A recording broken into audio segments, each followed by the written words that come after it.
Hi everybody, welcome to the Hotel Resort in Cancun, Mexico.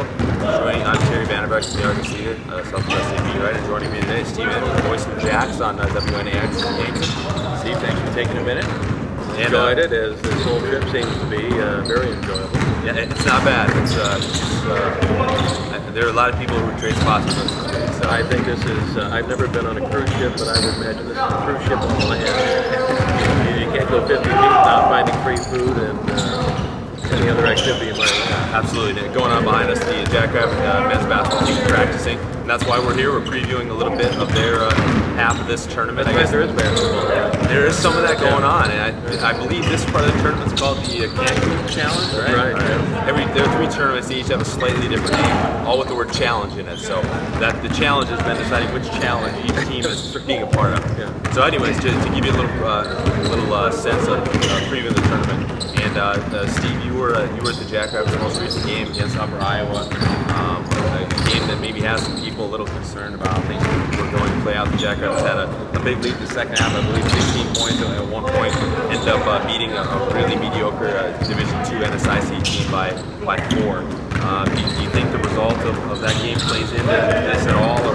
Definitely a mixed blessing in the sense that they did get the win. It's something they expected to do against Upper Iowa and try to carry a win down here. But obviously they were disappointed, I think, in the overall play of the game. When they got up 16, I think they kind of figured they were just pull away, and Upper Iowa just kept playing hard. And the Jacks have found that they just got to play hard for 40 minutes no matter who they play. It's not a team that's likely to pull away. The Mayville game is probably the exception to the rule. And so no matter who they're playing, they're going to have to play well, and they're going to have to play a 40-minute game. And at least they do have the win, but I think they also came down here then knowing they have to continue to improve. They're going to beat the 2 teams down here. Let's talk about who the Jacks play next tomorrow. Start off with Central Florida. And I know Coach Nagy was thrilled about that draw.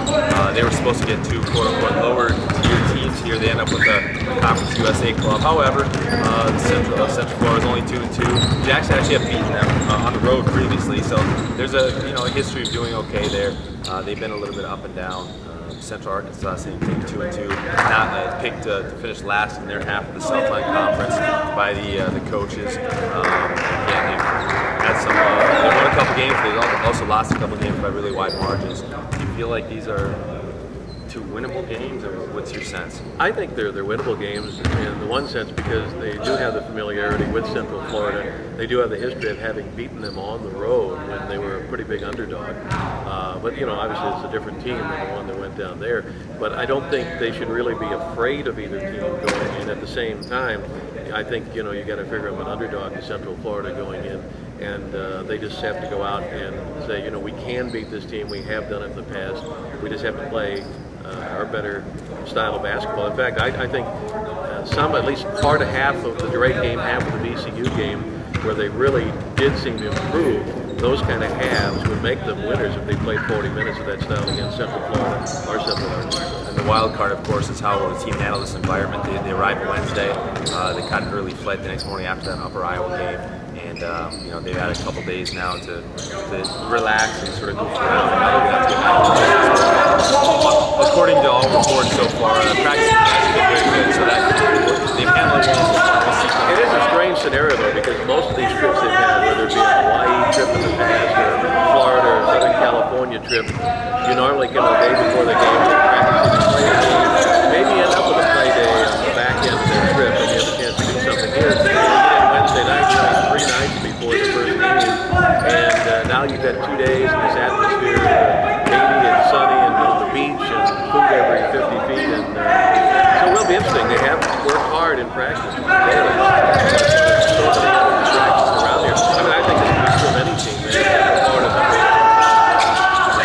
Although for Central Florida, this isn't out of the ordinary, but we'll see how that goes. And last thing, on the women's side of this event, everybody has known since it was booked, really, these are going to be key games because they're playing quality opponents. It's more opportunities for them to improve their RPI, improve their standing. And it's a different situation here. Do you feel like the results are as important to the scope of the season as these teams beat Well, the women obviously are looking, I think, at the total picture more than the men are, because the women know they had a chance last year by winning the conference final. They've been eligible to go to that NCAA tournament.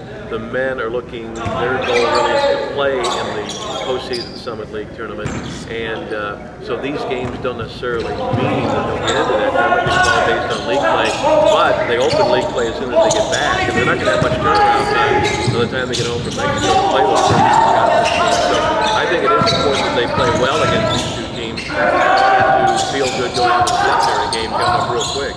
Well, we're going to find out very shortly.